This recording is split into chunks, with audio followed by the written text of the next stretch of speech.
All right, everybody, this is going to be our first summer work review video. So I'm just going to go through a bunch of problems, pause, try them on your own, and then check to see if you get the right answer here. So for number one, we are starting off with simplifying. So I'm going to start with my numerator. Okay, 2 to the 4th power is 16. I'm going to square that 6 to get 36. And then in my denominator, we've got 15 minus 8. So let's go back through. That square root is 16 becomes a 4. And then we get a plus 45 there. In the denominator, we have the absolute value of a positive 7. Okay, so now we really just have 49 over 7, which is 7, and we're done. Okay, number 2, we are solving. So I'm going to start by distributing.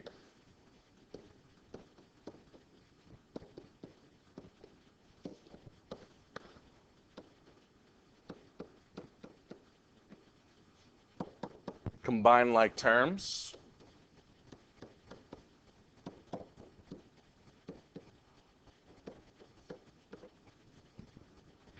And then we're going to get our variable to one side. I'm going to move everything, or I'm going to move the variable to the left side. So I'm going to add 5x. I'm going to add 8.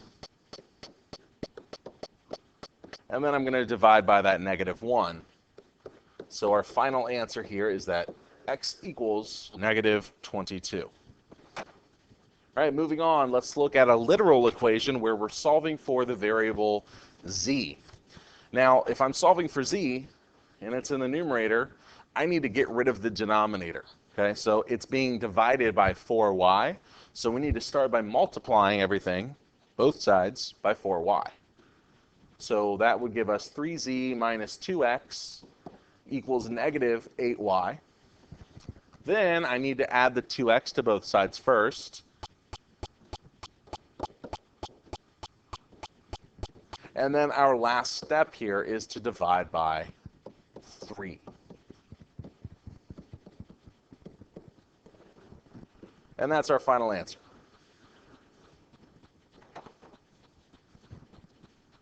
All right, number 4, we've got a word problem here, 3 consecutive integers. So when we're working with these kind of problems, you need to come up with variables that represent these 3 consecutive numbers. Okay, well, consecutive just means they come after each other. 3, 4, 5 would be an example of 3 consecutive numbers. So I'm going to let my first number be x. The one that comes right after it is x plus 1. And the one that comes after that is x plus 2. So now I can go ahead and establish my equation here. Okay, it says the sum of 3 consecutive numbers. Well, we just said that these are my 3 consecutive numbers.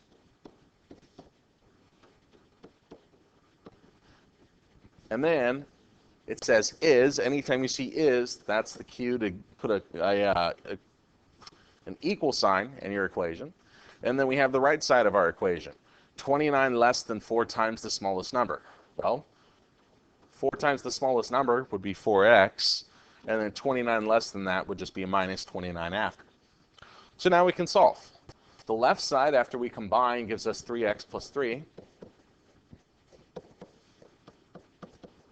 Let's go ahead and move our variable to the right side. So now we have 3 equals x minus 29. And then when we add 29, we get 32 equals x. So that means that our 3 consecutive numbers must be 32, 33, and 34. All right, let's look at an inequality. Okay, so let's look at an OR type first. Okay, and we're not going to bother with the set notation here. Okay, so with the OR type, I just solve each of these individually. So for the first one, okay, add 1 to both sides first, and then divide by negative 2. Remember, with inequalities, when we divide by a negative, we have to flip the symbol. Okay, so that's half of it. The other inequality, let's subtract 7 first, then divide by 3, and here we go. So our solution to this inequality is the x values must be less than or equal to 7 or greater than 9. So now we just need to graph that. So let's number our number line here. we're going to have a closed circle over 7 with the arrow going to the left to represent x values less than or equal to 7. We're going to have an open circle over 9 with an arrow to the right to represent x values greater than 9. Okay, and like I said, let's not worry about the set notation. Okay, let's look at an AND type. And it's written as a compound AND type where it's really one equality, but you have two inequality symbols there. So we're going to make sure whatever we do to the middle, we're doing to the left and the right sides. So the first thing we need to do to get x by itself is add 4 everywhere. So that is less than or equal to negative x is less than or equal to 3. And then we need to divide by negative 1 everywhere, which is going to flip our signs.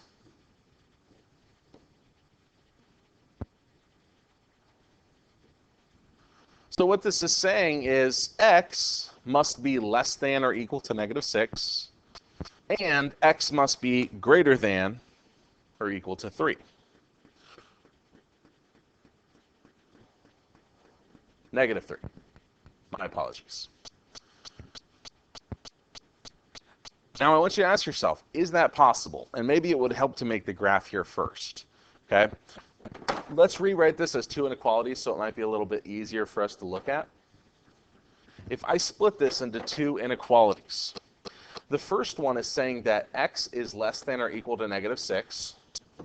The second one is saying that x must be greater than or equal to negative 3. Okay, both of these have to be true. Well, if we look at a graph, that's going to be really hard to do.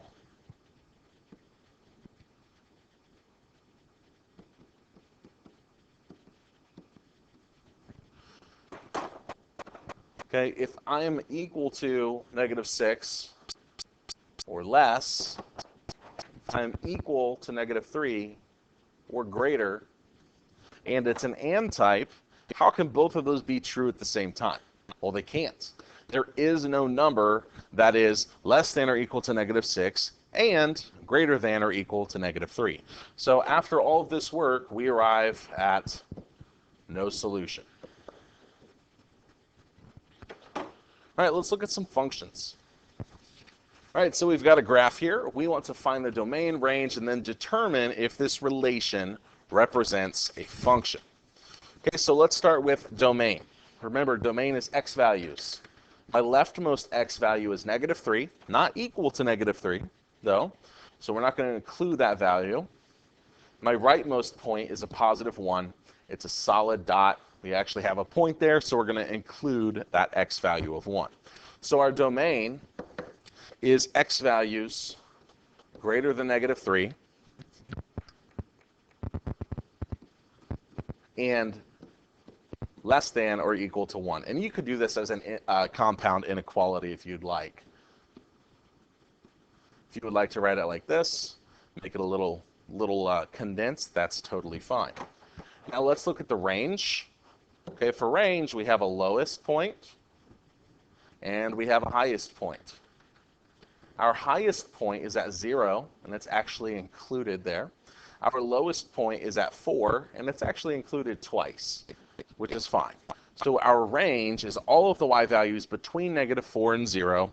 So let's write that as a compound inequality like we did for the domain.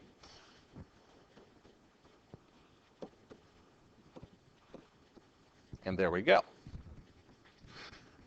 Now, is it a function? Well, if it's a function, then it should pass the vertical line test. So if we draw vertical lines through this function and it only crosses one time, each time we do that, then yes, it is a function. All right, let's do one more of those. Okay, domain, range, and determine if it's a function. Now, this graph really has arrows on the end, meaning it keeps on going forever. It keeps on making the same wave pattern. It never gets higher or lower. It keeps making the same wave pattern over and over and over, forever and ever. So our domain, because of that, is going to be all real numbers. The x values stretch from negative to positive infinity.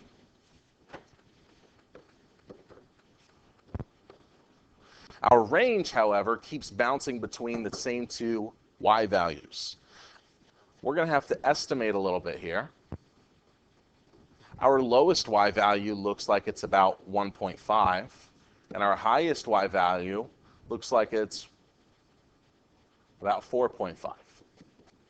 So we're going to say that the range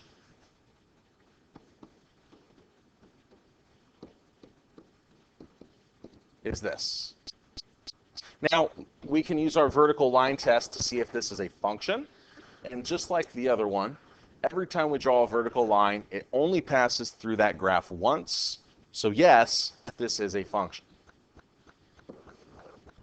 All right, guys, I hope this video was helpful. Please let me know if you have any questions, and have a wonderful day.